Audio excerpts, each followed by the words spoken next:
One of Ghana's negotiators for the upcoming Conference of Parties, COP28 in Dubai, Isaac Kwabena, has noted that Ghana's primary focus for this year's COP28 will be climate financing, with a particular emphasis on adaptation and mitigation plans and policies, in addition to addressing issues related to the Loss and Damage Fund, energy transition, and food systems.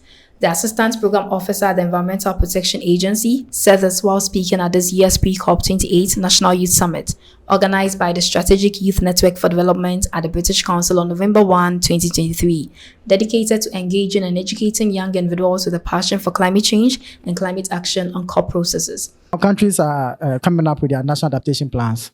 So we are looking at how to get a means of implementation for these adaptation plans. Another thing too is last year there was a decision on coming up with a loss and damage fund. Another thing is looking at how this loss and damage fund will actually get resources for operationalizations. So these are some of the key things we are looking out for in this year's COP. Re-echoing a similar sentiment, Megdad Mohammed, head of Trade, Economic and Political Section of the United Arab Emirates Embassy in Ghana, while delivering his keynote address, noted that the world is now at a critical juncture for climate action, and the decisions made by governments, including Ghana and the UAE, over the next 7 years will shape our ability to address climate impact. He added that the UAE recognizes the urgency associated with this year's COP and thus intends for it to be a summit of action, pushing for progress towards net zero emissions to ensure that we halve our emissions by 2030. Now, a look at the UAE's efforts to incorporate nature-based climate solutions is commendable, even if nobody acknowledges. The UAE is investing in significant expansion of the country's mangroves, which have the triple benefit of preventing coastal erosion, encouraging biodiversity protection, and serving as natural carbon sinks that capture roughly 4 times more carbon per hectare than rainforests because they capture carbon day and night as opposed to only daytime. The UAE is well on its way to the goal of 100 million mangroves planted by 2030. Also, youth negotiator on loss and damage, Evelyn Addo, encouraged the youth to get involved and stay abreast with the policies often adopted at COP every year in their own countries, thus keeping the government on its toes to implement them.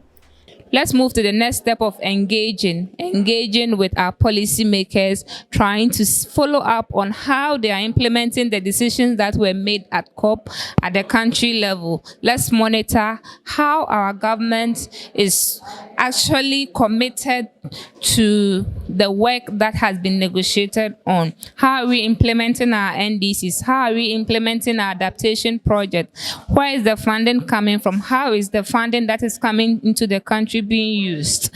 After that, so go further and seek for climate justice at the international level. Let's raise our voice as young Africans and speak to the issues and demand that those who cause this problem that we are facing, giving us the needed support for us to implement some of the decisions. The executive coordinator of the Strategic Youth Network for Development, Chibeze Ezekiel, stated they are in collaboration with the Environmental Protection Agency and are in the process of preparing a national youth adaptation strategy to implement COP policies.